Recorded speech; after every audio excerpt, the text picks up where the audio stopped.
Está prendido, ¿no? ¿Se oye?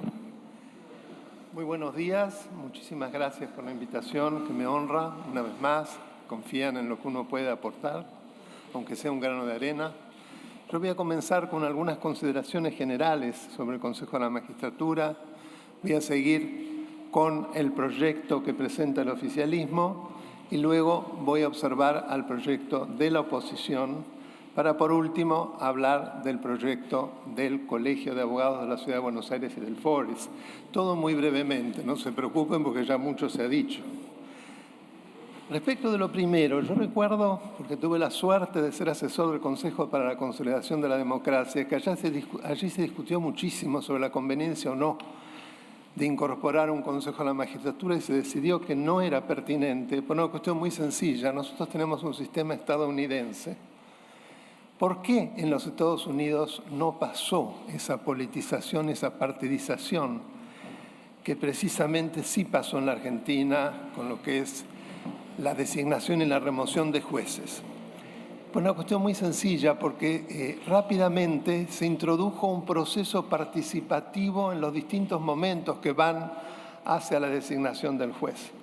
Y ese proceso participativo que ya empieza en la comisión respectiva, que sigue en el coloquio, etcétera, etcétera, es lo que impidió esa politización, esa partidización. Entonces, ¿por qué no agotar el sistema estadounidense en lugar de incorporar un nuevo órgano que además, como bien se dijo, existen motivos muy diferentes por los cuales en las monarquías europeas sí se lo introdujo, porque se trataba precisamente de detener a un monarca que ejercía las funciones judiciales, y así fue como de a poco se le fue extrayendo a través de este Consejo de la Magistratura. No olvidemos que allí la justicia todavía no era un poder. Entonces eran dos motivos totalmente diferentes. En segundo lugar, es muy importante tener en cuenta que una vez que se lo incorpora a la Constitución, es el único Consejo de la Magistratura del mundo que tiene representantes políticos, lo cual ya de por sí sorprende, porque ¿cómo es posible? Se quiere despolitizar y despartidizar y resulta que se pone a representantes políticos. Es raro, es extraño. ¿Qué es lo que los mismos políticos, aduciendo que querían despolitizar y despartidizar estas tareas, tuvieron en mente cuando se metieron adentro? Y máxime cuando se dicta la ley y entienden que son ellos mismos los que tienen que representar. Y acá no es solo un problema de disfuncionalidad, es un problema de separación de poderes. Resulta que los legisladores integran el poder judicial y el poder legislativo. Eso sí que es abiertamente inconstitucional. Yo diría casi que es monstruoso, que me extraña que no haya pasado suficientemente advertido. Eso es la diferencia, senadora, con el presidente de la Corte, que es un juez. No es un legislador, no está ejerciendo una doble función de dos poderes. Pequeña diferencia. Entonces, esto lo quiero hacer notar. Pasando al proyecto del oficialismo, digo ya es abiertamente inconstitucional. ¿Por qué? En primer lugar, porque no incorpora al presidente de la Corte Suprema. La Constitución es muy clara. A la pregunta que se hizo hace un rato, creo que la senadora Tagliaferri, ¿cuántas instancias tiene el Poder Judicial? Una linda gambeta se hizo, pero son 3 instancias. Las 2 instancias inferiores y la Corte Suprema de Justicia, aunque sea una instancia extraordinaria.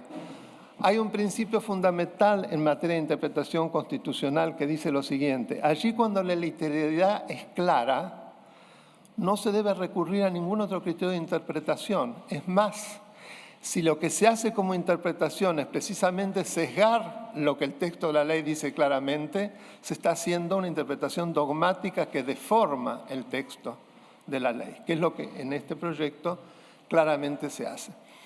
En segundo lugar, ¿por qué digo que es abiertamente inconstitucional? Porque aparece también el tema de la representación de los profesores. Ahí coincido totalmente con lo que dijo el doctor Vítolo, es decir, es el único caso en el cual no son los representantes sino que es el mismo órgano supra el que decide con el dedo quién va a ser, aduciendo de que representa a todos y desconociendo que la organización de las universidades y de nuestras facultades, afortunadamente, tienen también división de poderes. Entonces, esto es una clara violación a la división de los poderes intrauniversitarios. Siempre me sorprendió que son los mismos directivos universitarios los que lo defienden y lo avalan, cuando tendrían que precisamente leer un poco los estatutos, inclusive el origen de por qué eso fue así. Así las cosas, no tengo duda que dado de que se habla de representaciones de los distintos sectores, es evidente que tiene que haber representación también de los sectores políticos. Ahora, ¿en qué proporciones? Y en proporciones que respeten el fallo de la Corte. Llegó tarde, pero llegó, afortunadamente. La Corte no extorsionó, la Corte no hizo un golpe de Estado, la Corte volvió las cosas a su sano juicio, al quicio de la Constitución. Tarde sí, lo lamentamos, pero al final lo hizo. El hecho de que haya perdurado no es un óbice para que la Corte pueda decir lo contrario cuando finalmente, como no tiene plazos para dictar sus sentencias, lo cual siempre lo he criticado, pero es así, es el sistema. Que lo haga tarde no quiere decir que no es válido. Es válido exactamente igual. Entonces, son representantes de... ¿Y cómo hacemos para morigerar lo máximo posible esta deformación que permite que una misma persona integre el Poder Judicial y el Poder Legislativo, que sea totalmente disfuncional su participación, porque sabemos que son los que más provocan las detenciones en el trabajo del Consejo, porque están con sus internas, con sus campañas, lo que sí duplican el número de asesores. Tampoco me parece bueno. Tienen bastantes. El proyecto precisamente del Colegio de Abogados me parece que es el que recentra la cuestión.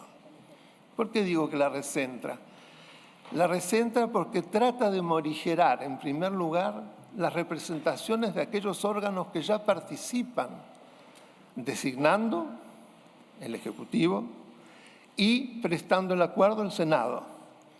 Entonces, la representación es de diputados en el Consejo de la Magistratura, pero a través de juristas, no los mismos diputados, y con un juego de mayorías que me parece muy pertinente, es decir, el modo como distribuye tanto en los jueces como en los abogados, respetando el federalismo, respetando las instancias, creo que es el más equilibrado de todos.